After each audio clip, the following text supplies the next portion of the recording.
ಏನಾಗತ್ತದ್ರಿ? ಎಷ್ಟು ಬಳಕೆ ಮಾಡ್ತಾರೆ ಅದರ 10%, 15% ಲೆಕ್ಕಾಚಾರ ಮಾಡಿ ಭಾಗಾಕಾರ ಮಾಡಿ ಅದನ್ನೆಲ್ಲ ಇಟ್ಟು ಮತ್ತೆ ಎಷ್ಟು ಪ್ರತಿ ಯೂನಿಟ್ಗೆ ನೀವು ಕರೆಂಟ್ ರೇಟ್ ಹೆಚ್ಚು ಮಾಡಿದ್ರಿ? 2 ರೂಪಾಯಿ ಇದ್ದಿದ್ದು 7 ರೂಪಾಯಿ 15% ಮಾಡಿದ್ರಿ. ಇವತ್ತು ಏನು ಆಸ್ತಿ ನೋಂದಣಿ ಶುಲ್ಕ ಎಷ್ಟು ಮಾಡಿದ್ರಿ? ಇವತ್ತು ನಿಮ್ಮ ಸರ್ಕಾರ ಬಂದ ಮೇಲೆ 600%. ಸತ್ತವರು ಉತ್ತಾರೆ ಮೊದಲು ಎಷ್ಟು ಸಿಕ್ತಿತ್ತು? 10 ರೂಪಾಯಿಗೆ, ಈಗ 25 ರೂಪಾಯಿ. ಸತ್ತವ್ರ ಮಗು ಬಿಡಲಿಲ್ಲ ನೀವು. ಆಸ್ತಿ ಮಾರ್ಗದರ್ಶನ ಮೌಲ್ಯಗಳು 30% ಏರಿಸಿದ್ರಿ. ವಾಹನ ನೋಂದಣಿ ಶುಲ್ಕ 10% ಏರಿಸಿದ್ರಿ. ಆಸ್ಪತ್ರೆ ನೋಡ್ರಿ, ದವಾಖಾನೆ ಉಚಿತವಾಗಿ ಕೊಡಬೇಕಾಗ್ತದ್ದು ಅಲ್ಲೇ 5%. ಸರ್ಕಾರಿ ಕಾಲೇಜ್ ಶುಲ್ಕಗಳು 10% ಏರಿಸಿದ್ರಿ. ಬೆಂಗಳೂರು ಮೆಟ್ರೋ ದರ ಇದಂತೂ ಸಾಕಷ್ಟು ಚರ್ಚೆ ಆಯಿತು. ಕೇಂದ್ರ ಸರ್ಕಾರ ಮಾಡಿದೆ, ಅದು ಹಿಂದ್ರಾಗಡೆ ಕೇಂದ್ರದ ರೈಲ್ವೆ ಮಂತ್ರಿ ಕ್ಲಿಯರಿಫಿಕೇಶನ್ ಮಾಡಿದ್ರೆ ಬಾಯಿ ಮುಚ್ಕೊಂಡ್ರಿ. 50% ರೇಟ್ ಹೆಚ್ಚು ಮಾಡಿದ್ರಿ. ಎಲೆಕ್ಟ್ರಿಕ್ ವಾಹನ ತೆರಿಗೆ,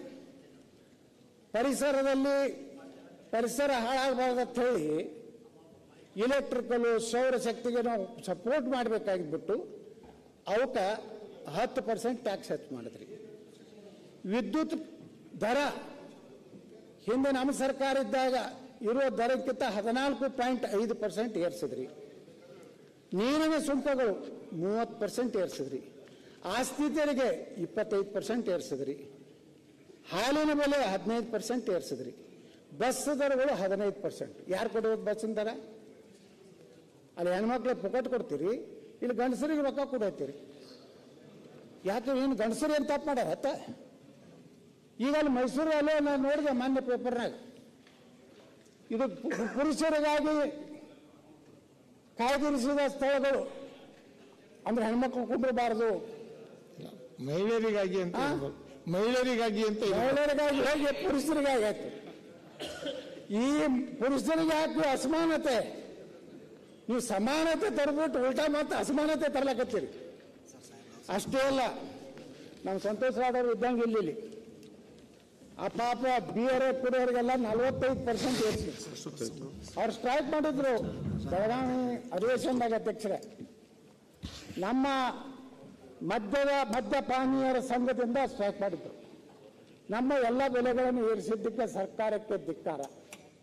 ನಮಗೆ ಗೌರವ ಕೊಡುವಂಥದ್ದು ಆಗಬೇಕು ಅಂತೇಳಿ ಇವತ್ತು ಅವರಿಗೆ 45% ಏರಿಸಿದ್ರು. ಹಾಲು 15%.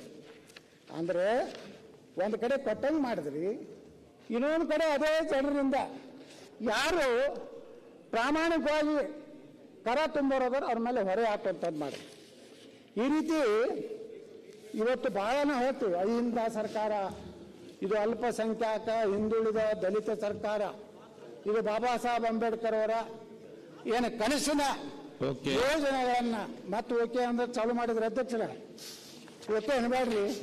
ನಾವೆಲ್ಲ ಬಹಳ ಎಲ್ಲರೂ ಮಾತಾಡ್ಬೇಕಲ್ಲ.